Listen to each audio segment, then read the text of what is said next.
Okay, an 8K file that's smaller than a 4K file. Is the IPB-Light Codec on the Canon R5 legit, or is it too good to be true?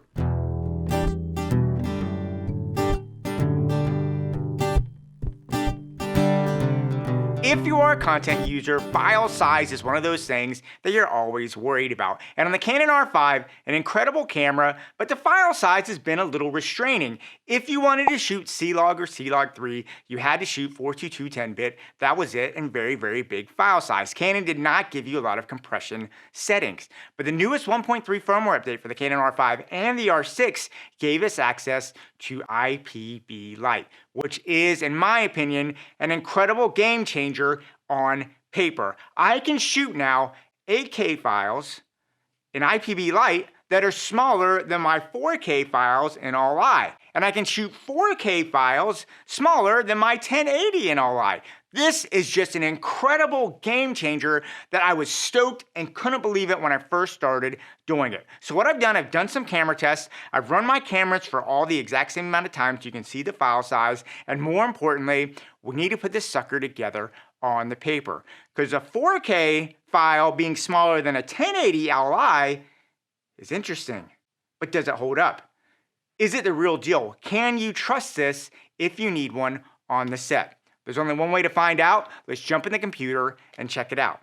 So let's go. Okay, so here we are. Let's jump right in it and look at these things in the computer where it really matters. And the first thing I want to start off with, let's talk about size. I know I said 8K smaller than 4K, but is that the truth? Well, if you look here, I did all of my videos, exact same location, exact same place, exact same amount of time recording. And if you look here on these minute-long recordings, I have an 8K IPB-Light file and a 4K All-I. And if you look, 2.57 gigs versus 5.6. The 8K footage comes in almost 40% smaller than the 4K. Did you get that? Your 8K file is 40% smaller than if you recorded this in 4K at All-I. It's just absolutely incredible. And if you come over and look at it in 4K versus 1080, it repeats itself again. 4K IPB-Light will come in at 650 megs, whereas a 1080 All-I comes in at over 1.03 gigs. Once again, right around 40%. Right off the bat, you can see you can get 8K files that come in smaller than 4K and 4K that comes in smaller than 1080. Okay, so here I am in Premiere, and I chose this image specifically as something that I thought would push the codec to its breaking point. Lots of leaves, lots of individual foliage, wind blowing the leaves, so we're really pushing the compression artifacts of the camera. And just to make it even more fun, I decided to walk across the frame to add one more element to this compression codec. Now, if you look at the 4K HQ All-I, as expected, it looks pretty good. It looks pretty beautiful, really nice detail. When I jump to the IPB-Light, it looks really good too. Lots of leaves blowing those in the wind, and it still holds up really, really great. I honestly, at 100%, cannot see a difference between these two files. Now, I decided to put them right on top of each other, and once again, you can see on top of each other, I really cannot see a difference between these files. They look pretty much identical. I don't think at 100% I would ever be able to tell the difference. Now, when I put them side by side here, once again at 100%, they look pretty much identical. Now, if I decide to pixel peep at 400%, you know, if I play these leaves, they look really good in All-I. And then when I come over to the same spot here in IPB, I can see maybe just a hair bit. I mean, just a little bit. But honestly, I honestly cannot see a difference really between these two images. And it's to the point, honestly, that if I had to look at these without the name cards that I put on there, I honestly wouldn't be able to tell you which one is this. That's how close it is to my eye looking at this, even at 400%. And this still holds true for 8K versus 4K. Here's 4K All-I, looks great. as to be expected. But if I jump over here to my 8K,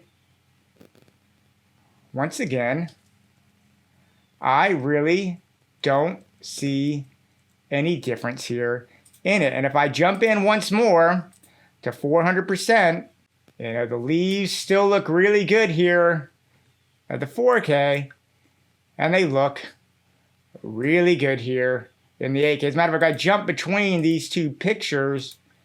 It's really, besides the leaves blowing, it's really almost impossible to see any real difference there between them. So it's a very impressive codec that really holds up. And I wanted to check out one more thing just to see it. And this is basically not the most glamoring shot of me ever, but if you just want to see just a lot of motion in a frame, here's the IPB versus the all-eye.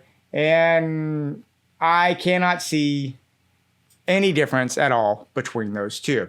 And this still holds up if you go to 1080. If you look here, I've got my 1080 4K IPB-Light, still looks good.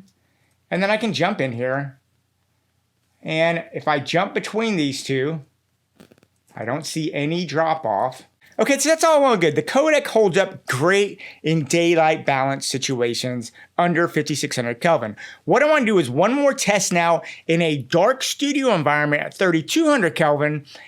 And I wanted to have something with dark gradients that really could push this codec to its breaking point. And what better place than my studio? Lots of gradients, very, very dark. So I basically put these up. And what I did here, I put them side by side, and I want you to look at it. I'm gonna play them here side by side. I've got a section of my wall there so you can look at. And this is what really amazes me. If I come in here now to 400%, on the right, on the left here, I have the 4K all-eye, and on the left, I have the 4K IPB. And this astounded me. I couldn't believe it. The noise here in the 4K all-eye is much heavier than the 4K IPB-Light. I was completely blown away like this. And then if you come over here and actually look at it at the 1080 versus the 4K, once again, the 1080 all-eye has more compression noise in the shadows than the 4K IPB-Light. I'm completely blown away by this. I don't know if when I post this to YouTube, you can actually see this because YouTube applies another level of compression, but there is clearly less noise in the shadows of the 4K IPB-Light than there is in the 1080 all-eye, and more importantly, even in the 4K all-eye versus the 4K IPB-Light. Okay, so there you go. Pretty incredible results, right? My mind was completely blown by just how well the IPB-Light codec stood up. I honestly could not see any difference between the all-eye and the IPB. I did never expect that. I would have never thought that in 100 years. And this is great for you because there's certain places where I think IPB is, if you're a shooter, is going to really come in handy. The first thing is this. Most importantly, I think, if you're on a shoot in a commercial situation and you're running low on card space, you know that IPB-Light is a viable emergency situation for you if you need card space. And that for me is a great comfort. I do a lot of shooting out in the middle of nowhere, and sometimes shoots may take a little more footage than I thought. It's great knowing I have that option and can get so much more footage from IPB-Light. And I honestly feel I could deliver that stuff commercially to a client and they wouldn't know. I'll still shoot all eye, but I love having that little safeguard there.